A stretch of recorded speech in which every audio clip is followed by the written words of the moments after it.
Hi all ಎಲ್ಲರೂ ಹೇಗಿದ್ದೀರಾ? I hope ಎಲ್ಲರೂ ಚೆನ್ನಾಗಿದ್ದೀರಾ ಅಂತ ಅನ್ಕೋತೀನಿ. ನಿಮ್ಮೆಲ್ಲರಿಗೂ ಶಾಲಿನಿ ವ್ಲಾಗ್ ಕನ್ನಡ ಯೂಟ್ಯೂಬ್ ಚಾನಲ್ಗೆ ಸ್ವಾಗತ. ಈ ವ್ಲಾಗ್ ಬಂದುಬಿಟ್ಟು ಮಂಗಳವಾರದ ವ್ಲಾಗ್ ಆಗಿರುತ್ತೆ. ಮಂಗಳವಾರ ಬೆಳಗ್ಗೆ ಎಲ್ಲ ಕೆಲಸನ ಮುಗಿಸಿ ಆ್ಯಸ್ ಯೂಶ್ವಲ್ ಇಲ್ಲಿ ತಿಂಡಿ ಮಾಡ್ಕೊಳ್ತಾ ಇದ್ದೀನಿ. ತಿಂಡಿಗೆ ಅಂತ ಬೆಳಗ್ಗೆ ಬಿಸಿಬೇಳೆಭಾತನ್ನ ಮಾಡ್ಕೊಳ್ತಾ ಇದ್ದೀನಿ. ಬಿಸಿಬೇಳೆಭಾತನ್ನ ತುಂಬ ಸಿಂಪಲ್ಲಾಗಿ ಬೇಗನೂ ಮಾಡ್ಕೊಳ್ಬೋದು. ಸೊ ನಾನು ಇದೇ ಥರ ಬಿಸಿಬೇಳೆಭಾತನ್ನ ಮಾಡ್ಕೊಳ್ಳೋದು. ಮೊದಲಿಗೆ ಎಲ್ಲ ತರಕಾರಿಗಳನ್ನ ಹೆಚ್ಚಿಟ್ಕೊಂಡಿದ್ದೀನಿ.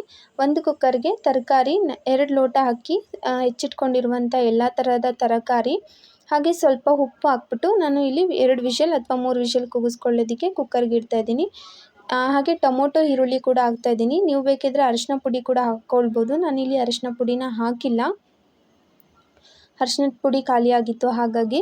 ಹಾಗೆ ಇಲ್ಲಿ ನಂತರ ಒಗ್ಗರಣೆಗೆ ನೋಡ್ಬೋದು ಕರಿಬೇವು, ಒಣಮೆಣಸಿನ್ಕಾಯಿ, 1 ಕ್ಯಾಪ್ಸಿಕಮ್, 1 ಈರುಳ್ಳಿನ ತೊಗೊಂಡಿದ್ದೀನಿ. ಹಾಗೆ ಬೆಳ್ಳುಳ್ಳಿ ಶುಂಠಿನ ಜಜ್ಜಿ ಇಟ್ಕೊಳ್ತಾ ಇದ್ದೀನಿ. ಬೆಳ್ಳುಳ್ಳಿ ಶುಂಠಿ ಹಾಕ್ಕೊಳ್ಳೋದ್ರಿಂದ ಬೇರೆ ಥರನೇ ಫ್ಲೇವರ್ ಸಿಗುತ್ತೆ ನಮಗೆ ತಿನ್ನುವಾಗ, ಘಮ ಘಮನೂ ಬರುತ್ತೆ ಅಂತ ಹೇಳ್ಬೋದು.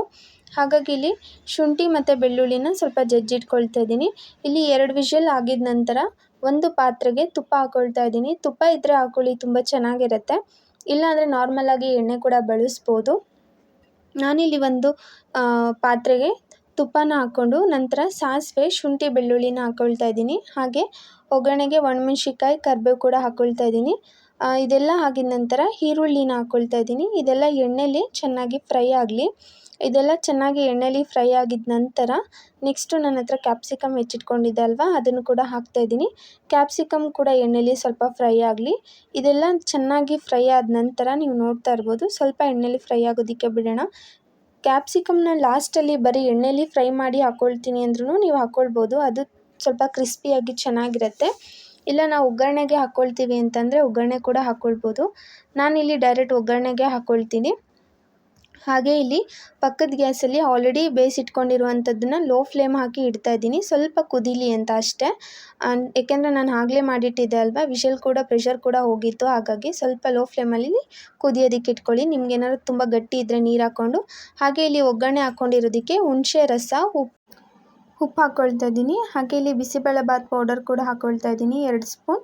ಹಾಗೆ ಇದೆಲ್ಲ ಆಗಿದ ನಂತರ ಲಾಸ್ಟಲ್ಲಿ ಸ್ವಲ್ಪ ಬೆಲ್ಲ ಕೂಡ ಹಾಕ್ಕೊಳ್ಳಿ. ಬಿಸಿಬೇಳೆಭಾತ್ಗೆ ಬೆಲ್ಲ ಹಾಕ್ಕೊಳ್ಳೋದ್ರಿಂದ ಒಂದು ಸ್ವಲ್ಪ ಲೈಟಾಗಿ ಸ್ವೀಟ್ನೆಸ್ ಅನ್ನೋ ಟೇಸ್ಟ್ ಸಿಗುತ್ತೆ. ನಿಜವಾಗ್ಲೂ ಅದು ತುಂಬಾ ಚೆನ್ನಾಗಿರುತ್ತೆ ಅಂತ ಹೇಳ್ಬೋದು. ಈ ಬಿಸಿಬೇಳೆಭಾತ್ ನಾವು ಹೊರಗಡೆ ಎಲ್ಲ ತಿಂತೀವಲ್ವ, ಅದೇ ಥರ ಇರುತ್ತೆ. ಆ್ಯಂಡ್ ಇದು ಡಿಫ್ರೆಂಟ್ ಟೇಸ್ಟ್ ಕೊಡುತ್ತೆ.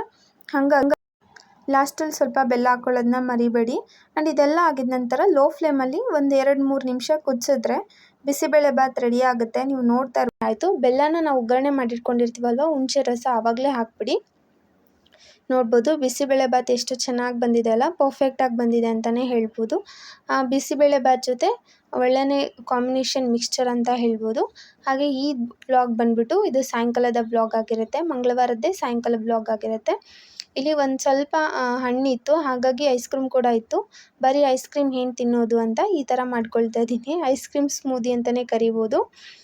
ಪ್ಯಾರ್ಲೆ ಹಣ್ಣು ಅಂತ ಕರೀತಾರೆ, ಇಲ್ಲಿ ಬ್ಯಾಂಗ್ಳೂರಲ್ಲೆಲ್ಲ ಸೀಬೆಕಾಯಿ ಅಂತ ಕರೀತಾರೆ. ಸೀಬೆಕಾಯಿ ಸ್ವಲ್ಪ ಹಣ್ಣಾಗಿತ್ತು.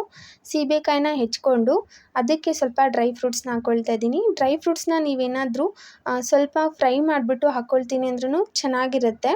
ನಾನಿಲ್ಲಿ ಯಾವುದೇ ರೀತಿ ಫ್ರೈ ಮಾಡೋಕ್ಕೆ ಹೋಗ್ತಾ ಇಲ್ಲ.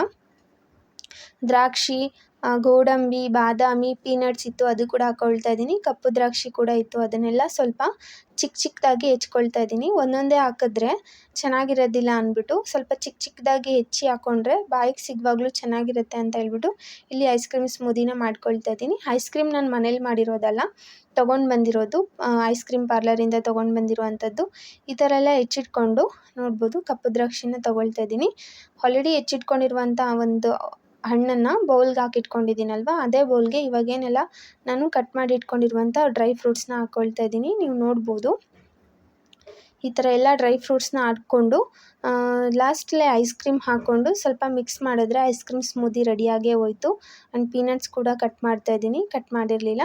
ಇದನ್ನೆಲ್ಲ ಹಾಕ್ಕೊಂಡು ನಿಮ್ಗೆ ಎಷ್ಟು ಬೇಕೋ ಅಷ್ಟು ಐಸ್ ಕ್ರೀಮ್ನ ಹಾಕ್ಕೊಂಡು ಮಿಕ್ಸ್ ಮಾಡ್ಕೊಳ್ಳಿ. ಐಸ್ ಕ್ರೀಮ್ ಸ್ಮೂದಿ ರೆಡಿ ಆಯಿತು. ತುಂಬ ಬೇಸಿಗೆಗಾಲ ಇದೆ ಅಲ್ವಾ, ಈ ಟೈಮಲ್ಲಿ ಇದು ಒಳ್ಳೇದಂತಲೇ ಹೇಳ್ಬೋದು. ಡ್ರೈ ಫ್ರೂಟ್ಸ್ ಹಾಕ್ಕೊಂಡು ತಿನ್ನೋದ್ರಿಂದ ಏನೋ ಎಕ್ಸ್ಟ್ರಾ ಟೇಸ್ಟ್ ಇರುತ್ತೆ ಆ್ಯಂಡ್ ತುಂಬಾ ಚೆನ್ನಾಗಿರುತ್ತೆ ಅಂತ ಹೇಳ್ಬೋದು. ನೀವು ಕೂಡ ಟ್ರೈ ಮಾಡಿ, ಹೇಗೆ ಬಂತಂತ ನನಗೊಮ್ಮೆ ಮನೇಲಿ ಟ್ರೈ ಮಾಡಿಬಿಟ್ಟು ತಿಳಿಸಿ. ಹಾಗೆ ಇಲ್ಲಿ ಐಸ್ ಕ್ರೀಮ್ ಹಾಕ್ಕೊಳ್ತಾ ಇದ್ದೀನಿ. ಇದನ್ನು ನಾನು ಆಲ್ಮೋಸ್ಟ್ ಸಾಯಂಕಾಲ ಮಾಡ್ಕೊಂಡು ತಿಂತಾ ಇರೋದು. ಯಾಕೆಂದರೆ ನನ್ನ ಆಫೀಸ್ ಕೆಲಸ ಮುಗಿದ್ಮೇಲೆ ನಾನು ಏನಾದರೂ ಮಾಡೋಕ್ಕಾಗೋದು. ಆಲ್ಮೋಸ್ಟ್ 6:35 ಆರ್ 6:40 ಆಗಿತ್ತು ಅನಿಸುತ್ತೆ ಸಮಥಿಂಗ್. ಆವಾಗ ಮಾಡ್ಕೊಳ್ತಾ ಇರೋದು ಇದು. ನೋಡ್ತಾ ಇರ್ಬೋದು. ಐಸ್ ಕ್ರೀಮ್ ಸ್ವಲ್ಪ ಫ್ರೀಝರಲ್ಲೇ ಇಟ್ಟಿದ್ದೆ. ಬೇಸಿಗೆಗಾಲ ಇರೋದ್ರಿಂದ ಐಸ್ ಕ್ರೀಮ್ಸ್ ಆಲ್ಮೋಸ್ಟ್ ಎಲ್ಲರೂ ಮನೇಲಿ ಇಟ್ಕೊಂಡಿರ್ತೀರ. ಈ ಥರ ಒಮ್ಮೆ ಟ್ರೈ ಮಾಡಿ ತಿನ್ನಿ. ಆ್ಯಂಡ್ ಇಷ್ಟೇ ಅಲ್ಲ, ಬೇಕಿದ್ರೆ ನಿಮ್ಮ ಮನೆಯಲ್ಲಿ ದಾಳಿಂಬೆ ಹಣ್ಣಿದೆ, ಇನ್ನು ತುಂಬ ಥರದ ವೆರೈಟೀಸ್ ಆಫ್ ಫ್ರೂಟ್ಸ್ ಇದೆ ಅಂತಂದ್ರೂ ಹಾಕ್ಕೊಂಡು ಮಾಡ್ಕೋಬೋದು. ದಾಳಿಂಬೆ ಹಣ್ಣಿದೆ ಅಂದ್ರೂ ಹಾಕ್ಕೊಳ್ಬೋದು, ಸ್ಟ್ರಾಬೆರಿ ಇದೆ ಅಂದರೆ ಅದು ಹಾಕ್ಕೊಳ್ಬೋದು. ಚೆನ್ನಾಗಿರುತ್ತೆ ಅಂತಲೇ ಹೇಳ್ಬೋದು. ನನ್ನ ಹತ್ರ ಸೀಬೆಕಾಯಿ ಇತ್ತು, ಹಾಗಾಗಿ ಅದನ್ನು ಮಾತ್ರ ಹಾಕ್ಕೊಳ್ತಾ ಇದ್ದೀನಿ. ಸೊ ಇದು ರೆಡಿ ಆಯಿತು. ಇದನ್ನು ಎರಡನ್ನೂ ಚಿಕ್ಕ ಚಿಕ್ಕ ಬೌಲ್ಗೆ ಶಿಫ್ಟ್ ಮಾಡ್ಕೊಳ್ತಾ ಇದ್ದೀನಿ. ಆ್ಯಂಡ್ ತುಂಬಾ ಚೆನ್ನಾಗಿತ್ತು. ನಮ್ಮನೇಲಿ ಯೂಶ್ವಲಿ ಐಸ್ ಕ್ರೀಮ್ ಇದ್ದರೆ ನಾವು ಇದೇ ಥರ ಮಾಡ್ಕೊಂಡು ತಿಂತೀವಿ. ಮನೇಲಿ ಏನು ಫ್ರೂಟ್ಸ್ ಇರುತ್ತೋ ಆ ಫ್ರೂಟ್ಸ್ನ ಹಾಕ್ಬಿಟ್ಟು ಈ ಥರ ಮಾಡ್ಕೊಂಡು ತಿಂತೀವಿ. ಚೆನ್ನಾಗಿರುತ್ತೆ ಅಂತ ಅಷ್ಟೇ. ನೀವು ನೋಡ್ಬೋದು ಫೈನಲ್ ಲುಕ್ ಈ ಥರ ಇತ್ತು. ನಿಮ್ಗೆ ಇಷ್ಟ ಆಗುತ್ತೆ ಅಂತ ಅಂದ್ಕೊಂಡಿದ್ದೀನಿ. ಸೊ ಇದೆಲ್ಲ ಆದಮೇಲೆ ರಾತ್ರಿ ಊಟಕ್ಕೆ ಅಂತ ಇಲ್ಲಿ ಒಣ ಅವರೆಕಾಳು ಸಾಂಬಾರು ಮಾಡ್ಕೊಳ್ತಾ ಇದ್ದೀನಿ. ಒಣ ಅವರೆಕಾಳು ಸಾಂಬಾರು ಬಂದುಬಿಟ್ಟು ಸ್ವಲ್ಪ ಹುರಿದ್ಬಿಟ್ಟು ನಂತರ ಸ್ವಲ್ಪ ಎಣ್ಣೆಲಿ ಇವಾಗ ಕಡಲೆಬೀಜ ಎಲ್ಲ ಹೇಗೆ ಫ್ರೈ ಮಾಡ್ಕೊಳ್ತೀವಲ್ವ ಅದೇ ಥರ ಫ್ರೈ ಮಾಡಿಕೊಂಡು ಸ್ವಲ್ಪ ಹೊತ್ತು ನೀರಲ್ಲಿ ನೆನೆ ಹಾಕಿದ್ರೆ ಕುಕ್ಕರಲ್ಲಿ ಬೇಗ ಬೇಯುತ್ತೆ ಅಂತಲೇ ಹೇಳ್ಬೋದು. 1 or 2 hours ನೆನೆಸ್ಬೇಕಂತ ಏನಿಲ್ಲ. ಬಿಸಿದು ನೀವು ಆವಾಗಲೇ ಫ್ರೈ ಮಾಡಿರೋದಕ್ಕೆ ಸ್ವಲ್ಪ ನೀರು ಹಾಕಿ ಒಂದು 10-15 ನಿಮಿಷ ಬಿಟ್ಟರೆ ಸಾಕು. ಒಂದು ಸ್ವಲ್ಪ ಅದು ನೆಂದಿರುತ್ತೆ.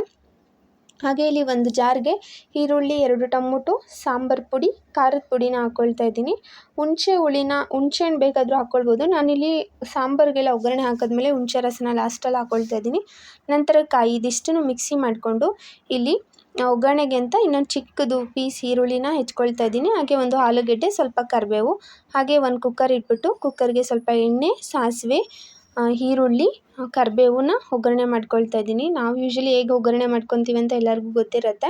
ಹಾಗೆ ಆಲೂಗೆಡ್ಡೆನ ಹಾಕಿ ಸ್ವಲ್ಪ ಎಣ್ಣೆಲಿ ಫ್ರೈ ಮಾಡ್ತಾಯಿದ್ದೀನಿ.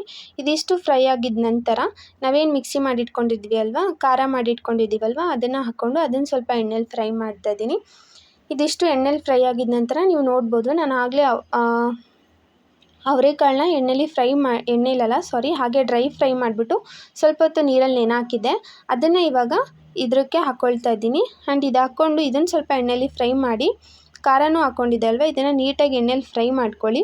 ಇದಾಗಿದ ತಕ್ಷಣ ನಿಮಗೆ ಯಾವ ಕ್ವಾಂಟಿಟಿಲಿ ನೀರು ಬೇಕು ನೋಡಿ, ನೀರು ಹಾಕ್ಕೊಂಡು ಉಪ್ಪು ಹಾಕ್ಕೊಂಡು ಹುಣಸೆ ಹುಳಿನ ಹಾಕಿದ್ರೆ ಮುಗೀತು. ಸಾಂಬಾರು ರೆಡಿ ಆಯಿತು ಈಸಿಯಾಗಿ. ಸೊ ಮುದ್ದೆಗೆ ಚೆನ್ನಾಗಿರುತ್ತೆ ಈ ಸಾಂಬಾರು ಅಂತ ಹೇಳ್ಬೋದು. ಹಾಗೆ ಬಿಸಿ ಅನ್ನ ತುಪ್ಪದ ಜೊತೆನೂ ತುಂಬ ಚೆನ್ನಾಗಿರುತ್ತೆ. ನಾನಿಲ್ಲಿ ಜಾರ್ ಏನು ಮಿಕ್ಸಿ ಮಾಡ್ಕೊಂಡಿದ್ದೆ ಅಲ್ವಾ ಅದರಲ್ಲೇ ಸ್ವಲ್ಪ ಎಲ್ಲ ಖಾರ ಮಿಕ್ಕಿರುತ್ತಲ್ವ ಅದಕ್ಕೇ ನೀರು ಹಾಕ್ಬಿಟ್ಟು ಹಾಕ್ಕೊಳ್ತಾ ಇದ್ದೀನಿ. ನೀವು ನೋಡ್ತಾ ಇರ್ಬೋದು ಲಾಸ್ಟಲ್ಲಿ ಹುಣಸೆ ಹುಳಿ ಕೂಡ ಹಾಕ್ಕೊಂಡೆ. ರುಚಿಗೆ ಎಷ್ಟು ಬೇಕೋ ಅಷ್ಟು ಉಪ್ಪು ಹಾಕ್ಕೊಳ್ಳಿ. ಸೊ ಇವತ್ತಿನ ಸಾಂಬಾರು ಕೂಡ ರೆಡಿ ಆಯಿತು. ಊಟಕ್ಕೆ ಅಂತ ಮುದ್ದೆ ಮಾಡಿಕೊಂಡೆ. ಇಷ್ಟೆಲ್ಲ ಆದಮೇಲೆ ಆಲ್ಮೋಸ್ಟ್ ಪಾತ್ರೆ ಅಂತೂ ಇದ್ದೇ ಇರುತ್ತೆ, ಅದನ್ನೆಲ್ಲ ವಾಶ್ ಮಾಡ್ಕೊಳ್ಳೇಬೇಕಾಗತ್ತೆ. ಸೊ ಪಾತ್ರೆ ಕೂಡ ವಾಶ್ ಮಾಡ್ಕೊಳ್ತಾ ಇದ್ದೀನಿ. ಆಲ್ಮೋಸ್ಟ್ ನೈಟ್ ಎಲ್ಲ ತೊಳೆದು ಕ್ಲೀನ್ ಮಾಡಿ ಇಟ್ಬಿಡ್ತೀನಿ, ಬೆಳಗ್ಗೆಗೆ ಸ್ವಲ್ಪ ಈಸಿ ಆಗುತ್ತೆ ಅಂತ ಅಷ್ಟೇ. ಪಾತ್ರೆ ಎಲ್ಲ ವಾಶ್ ಮಾಡಿದ ನಂತರ ಒಂದು ಸ್ವಲ್ಪ ಎಲ್ಲ ಸ್ಲ್ಯಾಬೆಲ್ಲ ಕ್ಲೀನ್ ಮಾಡಬೇಕಲ್ವ. ಅಡುಗೆ ಮಾಡ್ಕೊಂಡಿದ್ರೆ ಯೂಶ್ವಲಿ ಸ್ಲ್ಯಾಬೆಲ್ಲ ನಿಮಗೆ ಗೊತ್ತಿರುತ್ತೆ, ಸ್ಲ್ಯಾಬೆಲ್ಲ ಒಂಥರ ಜಿಡ್ಡೆಲ್ಲ ಆಗಿರುತ್ತೆ, ಏನೂ ಮಾಡೋಕ್ಕಾಗೋದಿಲ್ಲ, ಕ್ಲೀನ್ ಮಾಡ್ಕೊಳ್ಳೇಬೇಕಾಗತ್ತೆ.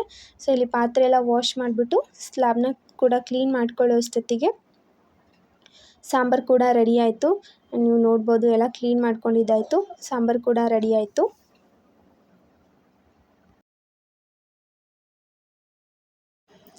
ಇವತ್ತಿನ ವ್ಲಾಗ್ ಇದಾಗಿತ್ತು. ಆ್ಯಂಡ್ ಮುದ್ದೆ ಕೂಡ ಮಾಡಿಕೊಂಡು ಇಲ್ಲಿ ಊಟಕ್ಕೆ ಕೂಡ ಹಾಕ್ಕೊಡ್ತಾ ಇದ್ದೀನಿ. ಆ್ಯಂಡ್ ಇವತ್ತಿನ ವ್ಲಾಗ್ ಆ್ಯಂಡ್ ರೆಸಿಪೀಸ್ ಬಂದುಬಿಟ್ಟು ಬಿಸಿಬೇಳೆಬಾತ್, ಮುದ್ದೆ ಸಾಂಬಾರು ಮತ್ತು ಐಸ್ ಕ್ರೀಮ್ ಸ್ಮೂದಿ ಆಗಿತ್ತು. ನಿಮಗೇನಾದರೂ ಈ ವಿಡಿಯೋಸ್ ಇಷ್ಟ ಆದರೆ ಪ್ಲೀಸ್ ಲೈಕ್ ಮಾಡಿ, ಶೇರ್ ಮಾಡಿ, ಸಬ್ಸ್ಕ್ರೈಬ್ ಮಾಡಿ. ನೀವು ಫ್ರೀ ಇದ್ದರೆ ನನ್ನ ಚಾನಲ್ನ ಚೆಕ್ ಮಾಡಿ ಅಂತ ಹೇಳ್ತಾ ಈ ವ್ಲಾಗ್ನ ಇಲ್ಲಿಗೆ ಮುಗಿಸ್ತಾ ಇದ್ದೀನಿ.